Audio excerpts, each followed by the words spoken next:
আসসালামু আলাইকুম, আপনারা সবাই কেমন আছেন? আশা করি সবাই ভালো আছেন। আমি রাহানের আম্মু দুবাই থেকে। তো চলে আসলাম আরেকটি ভিডিও নিয়ে। তো আশা করছি ভিডিওটা আপনাদের ভালো লাগবে। আর দেখতেই পাচ্ছেন, এটা আমার 3টা সোনা ময়না পাখি। রাহিম, রাহিম, এই তো। আর আজকের ভিডিওটা না টেনে পুরো দেখবেন, কারণ আজকের ভিডিওতে থাকছে বেবি ডেলিভারি। দুবাইতে বেবি ডেলিভারি করলে মানে খরচ কত, তো আপনাদের সাথে ইনশাল্লাহ শেয়ার করব। তো না টেনে পুরো ভিডিওটা দেখবেন। আমার এই 3টা ময়না পাখি কিন্তু এই দেশেই হয়েছে। তো অবশ্যই কিন্তু আবার যে বাবুটা আসবে ইনশাল্লাহ এই দেশেই হবে। তো সবাই কিন্তু ভিডিওটা না টেনে পুরো দেখবেন। আমি ভাবলাম যে আপনাদের জন্য এই ভিডিওটা করা যাক, কারণ এখন আমি যেহেতু প্রেগনেন্ট।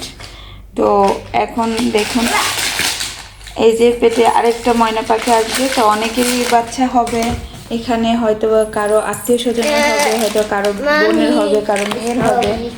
তো এগুলো ভেবে বললাম যে আমি বলে দিই আজকে দুবাইতে ডেলিভারি করলে খরচ কত হয়। তা আসলেই পুরো ভিডিওটা না টেনে দেখবেন। এই যে বাবুটা দেখছেন, এটা হলো আমার আব্দুর রাহিম, আমার ছোট ছেলে। আর এই তো রাহান রাহিম। তো এই আব্দুর রাহিমের ছবি দিয়ে আজকে আপনাদের সাথে শেয়ার করছি। তো আব্দুর রাহিম কিন্তু এখানে হয়েছে, রাহানও এখানে হয়েছে আলহামদুলিল্লাহ, আয়শাও এখানে হয়েছে। তো আজকে আমি জানাবো যে আপনাদের সরকারি বেসরকারি হসপিটালে আপনার খরচ কত, ডেলিভারি খরচ কত।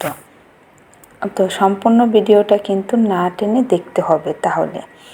আর এই তো দেখতে পাচ্ছেন, আমরা পিকচার নিয়েছিলাম। তো আমি অনেক অসুস্থ ছিলাম, তারপরে কিন্তু ছবি নিতে কিন্তু ভুলিনি। তো হয়তো বা খারাপ লাগতে পারে, কিন্তু কিছু মনে নেবেন না।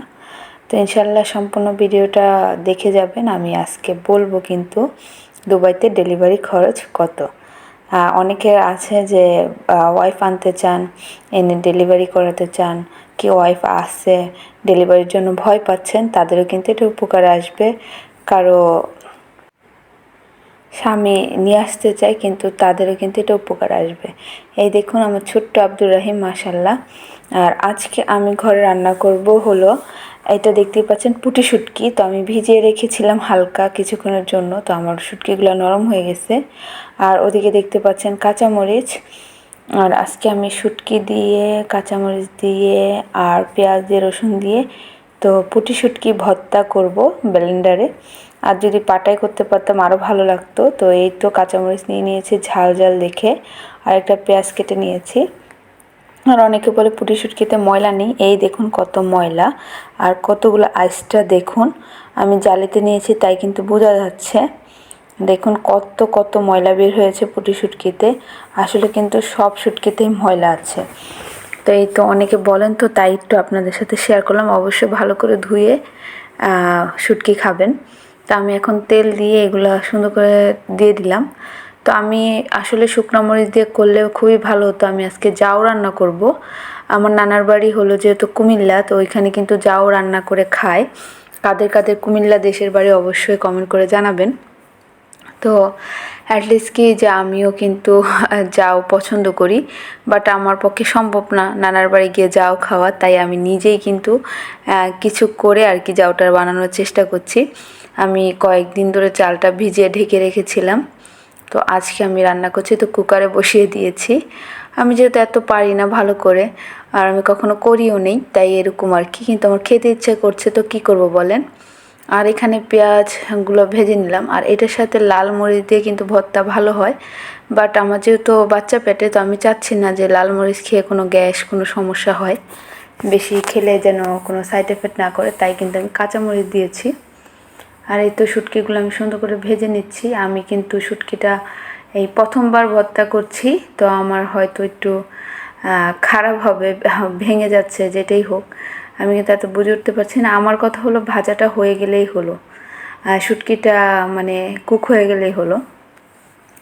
যাই হোক, এই তো আমার শুটকি কিন্তু ভেঙে গেছে, কুক হয়ে গেছে। তো আমি এখন এটা ব্লেন্ডারে করবো। আর পাটায় যেটা বেটে শুটকি ভর্তা করে, আসলে কিন্তু খেতে অনেক বেশি মজা হয়। আর আমি এখন যেহেতু বয়স দিচ্ছি, কিন্তু আমার অলরেডি মানে জল চলে আসতেছে মুখে, পানি চলে আসতেছে, কারণ আমার অনেক পছন্দের একটা খাবার। আর হঠাৎ করে খেতে ইচ্ছে করেছে, যেহেতু বাচ্চা পেটে, আমি যদি না খাই, অনেকে বলে যে বাচ্চা পেটে থাকলে যদি কিছু না, যেটা খেতে ইচ্ছে করে না খাই, তাহলে কিন্তু বাচ্চার ঠোঁট দিয়ে মানে লোল পড়ে, পানি পড়ে যেটাকে বলে।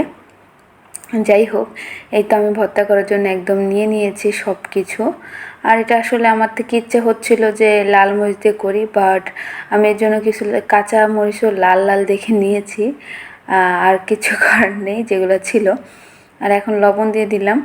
আমি কিন্তু বেশি কিছু ইউজ করিনি, শুটকি, মরিচ, রসুনের কয়েকটা কোয়া, পেঁয়াজ, এগুলো দিয়েই কিন্তু করে নিচ্ছি। আর পাশের চুলা যাও। আর আজকে রান্না করব মুরগি, বাচ্চাদের জন্য চিকেন রান্না করব, আর পোলাও আছে, ওদের ওইটা খাওয়াবো। আর আমার যাও খেতে ইচ্ছে করেছে, তাই আমি যাও খাবো। তো যাই হোক, এই তো ব্লেন্ডারে বসিয়ে দিলাম, দেখতেই পাচ্ছেন সুন্দর করে। এখন 1 মিনিটেই কিন্তু আমার ভর্তাটা হয়ে যাবে। আই থিঙ্ক পাটায় বাটলে হয়তো 4-5 মিনিট লেগে যেত। আর আমি যেহেতু পাটা নেই আর বিদেশের বাড়িতে, তো সম্ভবই না কোনোভাবে, তো আমি মেশিনেই করে নিচ্ছি। যতই চেষ্টা করি, নানার বাড়ির টেস্টটা তো আনতে পারবো না, বাট চেষ্টা করে খেয়ে তো মনটাকে সান্ত্বনা দিতে পারবো, তাই না? তো এটা ভেবেই কিন্তু আমি করছি। যাই হোক, 3টা বাচ্চা আছে, আর মরিচ তো ডেঞ্জার, মানে বাচ্চা থাকলে। তো যাই হোক, আমি সুন্দর করে এখন খেয়ে নিব, আর আমার থেকে শান্তি লাগবে, এটাই আমার জন্য অনেক বেশি একটা ইম্পর্টেন্ট। তো এই হিসাব করে আমি করলাম। তো আজকে মানে 1 সপ্তাহ ধরে আমি চাল ভিজিয়ে রেখেছি না, আমার থেকে মনে হচ্ছে। আর আমি কিন্তু চালে লেবু রস দিয়েছি, দিয়ে একটু লবণ দিয়ে পরিমাণ মতো, তারপর আমি কিন্তু জাউটা বসিয়ে দিয়েছি। আর এই তো আমার ভর্তা হয়ে গেছে, দেখতেই পাচ্ছেন। এই তো আমার জাউ হয়ে গেছে, কিন্তু জায়ে পানি কম হয়েছে। এখন আমি কুকারের ঢাকনা খুলে দেখি পানিটা কম হয়েছে, কিন্তু আমি বুঝে উঠতে পারিনি। নেক্সট টাইম আই থিঙ্ক আরও ভালো হবে। বাট একটু একটা ফ্লেভার আসে না জাউয়ের, ওইটা আসতেছে, কিন্তু একদম যেটা আমাদের দেশে নানার বাড়িতে হতো, ওই ফ্লেভারটা কিন্তু আমি একদমই পাচ্ছি না, একদম পুরোপুরি পাচ্ছি না। বাট চলে, খেতে পারবো অ্যাটলিস্ট। মনে হচ্ছে যে এটা যাও, অ্যাটলিস্ট ওই ফ্লেভারটা হালকা আসতেছে, কিন্তু অনেক বেশি আসার কথা, কিন্তু কম আসতেছে। কারণ আমি যেহেতু এটা মানে কি বলে এক কথায়, ওনাদের মতো পারবো না, কোনো সময় না। তো আমার মামানি খুব সুন্দর করে করতো। যাই হোক, এখন এটাই খাবো।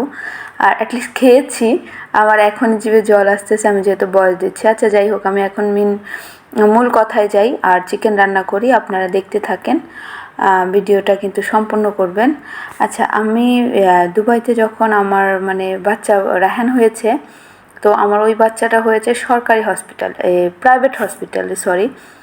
তো এখানে আল জারাফ তুম্বাই ইউনিভার্সিটি হসপিটাল ছিল। তো তুম্বাই মানে হসপিটাল আরেকটা আছে, 2টা। তো একটা হলো শারজা, আর একটা আমার যেটা হয়েছিল আজমান। তো এটার প্যাকেজ ছিল আমার বাচ্চার ডেলিভারি, শুধু নর্মাল ডেলিভারি প্যাকেজ ছিল আপনার 5,000 টাকা প্যাকেজ ছিল। তো আমার এই প্যাকেজের ভিতরে ছিল 3 দিন মানে বাচ্চা, আর আমি থাকতে পারবো, মানে ডেলিভারি থেকে শুরু করে। আর 72 ঘন্টা আমাকে মানে টাইম দিয়েছে। তো তার বেশি যদি আমি থাকি, তাহলে কিন্তু আমার টাকা পেমেন্ট করতে হবে। যদি সিজার হয়, তার জন্য প্যাকেজ ছিল 10,000 টাকা ওই টাইমটায়। আর আমার মেডিসিন কিছু ওনারা দিবে, আর বাকি কিছু মানে আমার নিজেরই কিনে নিতে হবে।